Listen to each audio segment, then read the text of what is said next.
जय गुरुदेव। आज हमारे चर्चा का विषय है सूर्य और चंद्रमा हमारे जीवन में इतने महत्वपूर्ण क्यों हैं। किसी ने भी भगवान को नहीं देखा है, लेकिन सूर्य और चंद्रमा को हर व्यक्ति ने देखा है। ज्योतिष के अनुसार ये हमारे प्रत्यक्ष देवता हैं।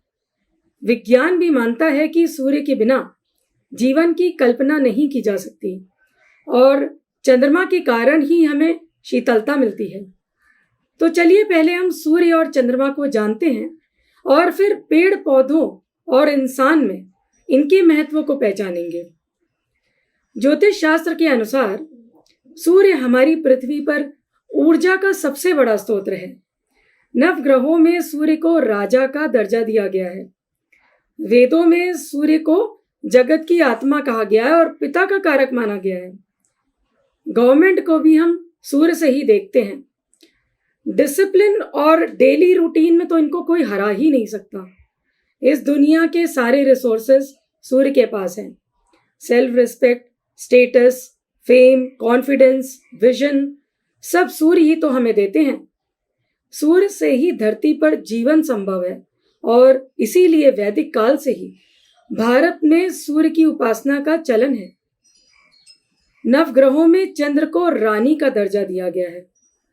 विज्ञान के अनुसार चंद्रमा सूर्य की रोशनी से प्रज्वलित होता है। चंद्रमा को जगत का मन कहा गया है और माता का कारक माना गया है। मानसिक स्थिति, स्नेह, पोषण, मनोबल, द्रव्य वस्तुएं, यात्रा, बड़े वाहन, सुख शांति, धन संपत्ति, रक्त आदि को हम चंद्र से देखते हैं। ये तो हो गई ग्रह रूपी सूर्य और चंद्र की बात। अब चलिए हम एक इंटरेस्टिंग टॉपिक को उठाते हैं। पेड़ पौधों को विकास के लिए सूर्य चंद्र की जरूरत पड़ती है। हमारे जीवन के विकास के लिए हमें पिताजी और माताजी की जरूरत पड़ती है। जहां जल की सिंचाई से ही पेड़ पौधे जीवित रहते हैं, वहीं माँ की ममता से हमें मानसिक शांति, सुख समृद्धि प्राप्त होती है। दिन में जब सूर्य की किरणें पेड़ पौधों में पड़ती है तो एक महत्वपूर्ण प्रक्रिया होती है जिसे हम फोटोसिंथेसिस कहते हैं। वहीं पिताजी के दिए हुए मनोबल, उत्साह और दूर दृष्टिकोण से हमारा जीवन चलता है। जहां ये पेड़ को भोजन बनाने और उनको ऊर्जा देने में मददगार हैं, एक बच्चे के लिए माता पिता का साथ उसके जीवन का पथ निश्चित करता है। जिन पेड़ पौधों को समान मात्रा में सूर्य और जल मिलता है, उनको हम मीजोफाइट्स कहते हैं। ये पेड़ वही हैं जो आम तौर पर हम अपने आसपास देखते हैं, जैसे फल फूलों के पेड़ आदि। आपने देखा होगा कि ये बिना किसी अडेप्टेशन के कहीं भी उग जाते हैं और आसानी से फल देते हैं। इसी तरह जिन बच्चों को माता पिता दोनों का समान रूप से प्यार मिलता है, देखा गया है कि वो प्रायः संतुलित व्यक्ति बनते हैं और जिंदगी में आसानी से विकास कर लेते हैं। पेड़ पौधों का एक और प्रकार होता है जिसे हम ज़ेरोफाइट कहते हैं। ये पेड़ प्रायः रेगिस्तान में उगते हैं, जहां जल कम होता है लेकिन सूर्य प्रचंड होता है। कैक्टस और अकेसिया ऐसे ही कुछ पौधे हैं।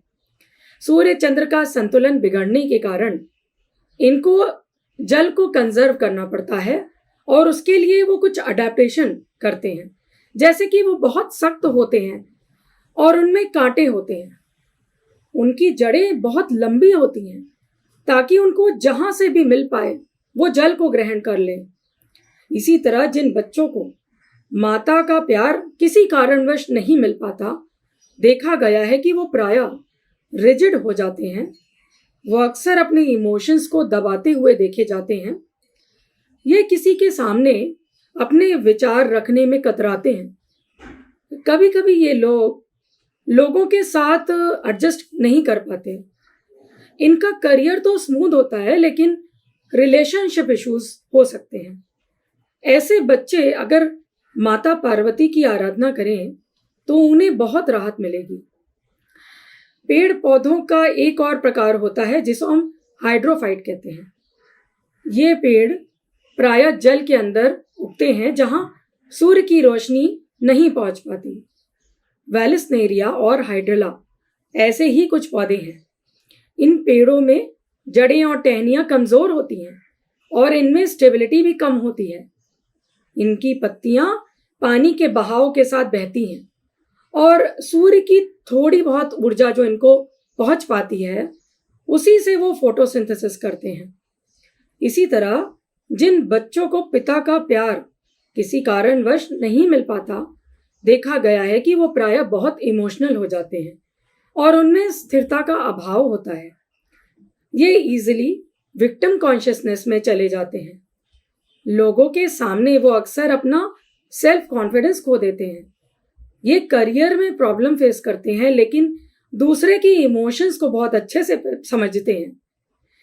ऐसे बच्चे अगर आदित्य हृदय स्तोत्र का पाठ करें तो उन्हें बहुत राहत मिलेगी। सूर्य और चंद्र दोनों के बिना जीवन असंभव है। दोनों एक दूसरे के पूरक हैं। ये कुदरत की नियति है कि जिन बच्चों या पौधों को सूर्य और चंद्र दोनों का आशीर्वाद मिलता है, भविष्य में वो सफल, स्वस्थ और संतुलित जरूर बनते हैं। जिनको एक का साथ नहीं भी मिलता, वो भी सफल होते हैं। बस उनको जीवन में कुछ स्ट्रगल्स और डिले का सामना करना पड़ता है और एडजस्टमेंट्स करने पड़ते हैं।